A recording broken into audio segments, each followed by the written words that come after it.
The true 6th anniversary event begins, and we're getting some more crossover content. Let's begin. Welcome back to another episode, guys. Let's get into what we're getting this week. So this week we're getting Season 32, Essence 3 that brings along the amazing S tier for Night Watch called Philosopher's Stone, the A tier for Fool's Gold called Stib Knight, and the A tier for Puppeteer called Philemon or Philemon's Altar. I still have no idea how to pronounce this one. Depending on the amount of draws that you get, you'll be able to get special portraits. As usual, these are the portrait draw rewards. This essence is actually connected to the anniversary event because, of course, this week we're getting the full anniversary event beginning. So last week we had the warm-up, this week we're getting the whole thing. This event is called the Proof of Azoth's Theorem, and in this event, Lady Truth will investigate Azoth's library to find the curse that has plagued past directors. During this event, if you complete the story, complete check-ins, and also mini-games, you'll be able to get a B tier skin for Professor, an accessory as well, an event portrait frame, furniture that is, as far as I can tell, is like a weird crystal tree that I think it can be different colors, the crystal in the middle, I'm not really sure,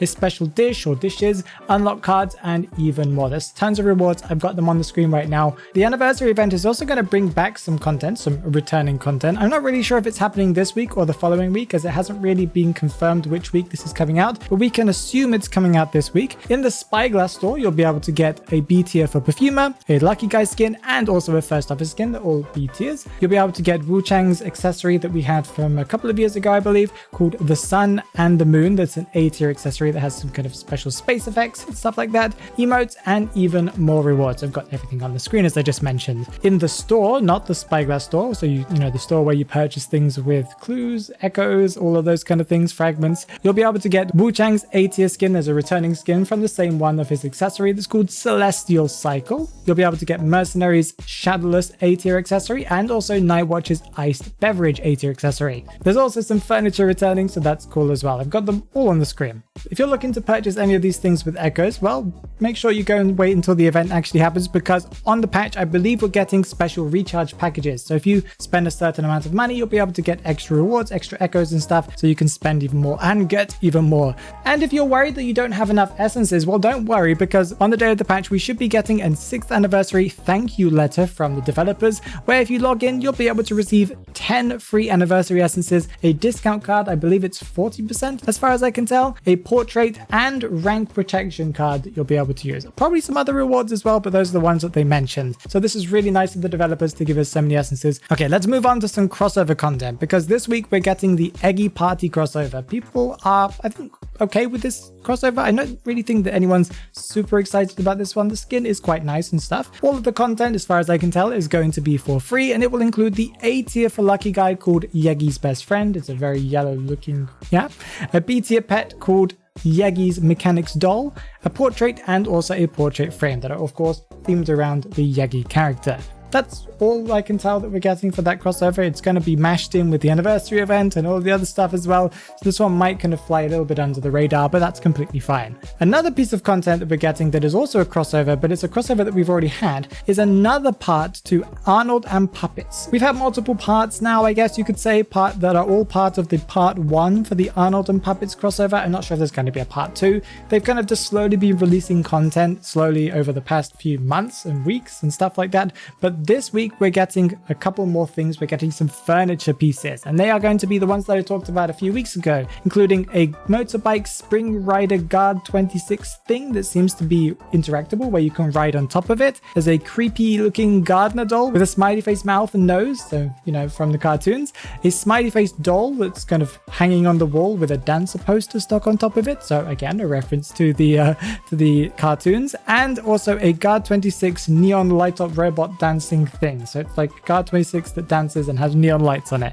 I don't really know what currencies these are going to be available for. I'm assuming echoes and fragments, but it could just be echoes only, not completely sure. Either way, though, these things are really cool. I'm looking forward to seeing people kind of add these to their rooms, because I think they're really quite nice. I must say, I like the Guard 26 dancing thing and the motorbike Spring Rider thingamajiggy. If this is not enough content, well, also this week, we're getting the Mind's Eye S tier package that will include the S tier for Mind's Eye called Maria's Axiom and the A tier accessory Sundial Key. This character is related to the anniversary event, so that's why they're releasing it at the same time. We got to see what the effects are like for the skin and also the accessory. The effects, as I said before, are little planets and geometric shapes floating around her. She's very gold.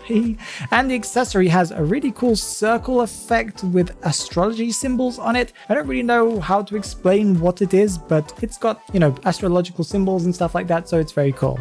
And some minor things that we're getting this week is we're getting the reset of the memory spheres. Those are the yellow essences where you can actually go around and guarantee an A tier skin and also an S tier accessory, and I think a B tier skin or an emote or something like that. They're going to reset that now, so if you've already received your guarantee, you can now reset them and then choose something else and then get that one whenever you have enough draws. And the character day that we're getting this week is on the 4th of July. We're getting Magician's character day, and it's going to be his 5th character day, meaning he's going to be getting a wall painting that you'll be able to put in your room. Okay, let's move on to talk about what we're getting in the future, because we've got a lot coming from the future. The first thing that I would like to talk about is the Persona 5 crossover, something that so many people are excited about. I keep on seeing it in comment sections, in videos, and everything. People are really excited about this crossover. They gave us some more details about what we're getting. If you participate in matches, you'll be able to collect special currency that's called Phantom Thieves Identity Clues, and they can be used to purchase an A-tier survivor pet called Morgana, portraits, essences, and even more rewards. If you complete the event and the event missions that you'll get during the event, you'll be able to get up to 10 Persona 5 Essence 1s and also 10 Persona 5 Essence 2s and 800 inspirations. Really, really cool. There's also a share event where if you share the event, you'll be able to get the same rewards that I just talked about. So even more, that will be 10 extra Essence 1s, 10 extra Essence 2s, and again, an extra 800 inspirations. So much stuff. I don't think I've ever seen an event give so much content before. There's going to be a special package worth 288 echoes in the store that you'll be able to purchase up to 6 times, and that package will let you select one of these 3. As far as I can tell, it will either let you select 5 Essence 1s, 5 Essence 2s, or 400 inspirations. Whichever one you go for, you get to purchase that up to 6 times. So I guess you can mix and match whatever ones you want. And there's also going to be a website event that will give us extra new portraits, because the portraits and the stuff that we're getting from before are returning content. And during the website event, you'll be able to get 5 new portraits. Something else we got to see is we got to see Toy Merchant's Ivory Tower skin. We got to look at it a little bit better. Originally, we only got to see the art. Now we get to see what it looks like in the game, sort of. She has a little cute little teddy bear keychain on her, like next to her hair where her tassels are from her hair, or her braids, I guess you could say. And she's also wearing a long plaid, don't know how you say it, dress that's really nice as well. It's a very nice skin, probably going to be worth about 60 echoes, so it's worth it when we get that in the future. I believe that will be coming next week, not this week. And as I talked about last week, they gave us a ton of Q&A details, so they gave us tons of answers. I'm not going to talk about every single thing that they talked about. I've put them on the screen. We're going to be scrolling past them as we go, and I'll just be talking about the ones that stood out to me. Recently, NetEase announced that they were going to add a new game engine to Identity 5 to make it kind of run smoother, to work a little bit better, but that hasn't come out yet, and that's because there are still some bugs and they're testing it, fixing it, and that's why it hasn't released yet. They've mentioned how the special anniversary gift boxes work. There were some people asking about if skins are going to return or not, which ones are going to return, which ones aren't. That is going to be on the screen so you can read through that. Toy Merchant will be getting an S tier, but it will take some time to make. The esports skins that they announced, I think last month or the previous to last month, we now know when it's going to be coming out, and it's going to be coming out before October. So I guess that could mean end of September, maybe beginning of October. They aren't really consistent with those kind of things. I don't really know. A lot of people have been asking if Goatman, the new hunter that's coming relatively soon, if his S tier is going to be an essence or a shop skin. They say it's going to be an essence skin, and he's coming presumably in August. Soon we'll be getting a new feature where hunters will be able to separate the carry animations and the effects in their accessories so they can mix and match. This is going to be added early July, so that's any time now. There are some adjustments incoming, some balance changes coming towards the Persona web. I don't really know if it's towards the survival one or the hunter one, but that's exciting. They're going to be nerfing, as far as I can tell, the hunter trait called Warp. That is that kind of teleport gate that the hunters have that they've added recently. And Fire Investigator and Postman will be buffed at the end of this season. So again, anytime soon. And I thought I'd talk about some rumors or some stuff that's connected to Identity 5, but we don't really know too much about the details of what's coming to Identity 5 itself. Well, according to IDV Clue, Identity 5 is going to be having a crossover with Once Human. That is a game described as a multiplayer open world survival game set in a strange post-apocalyptic future. As far as I can tell, it's actually going to be on their game, where they're going to be adding some Identity 5 characters to their game, but we might see a return at some point where they add their stuff to our game. Not really sure. They haven't really said too much. They've just added some posters and some video stuff. Now, if you're a beginner player and you really love watching all of these videos and learning about all the new content, then you should check out the video that I put on the screen right here. This will tell you which survivors you should pick up next as you are a beginner player.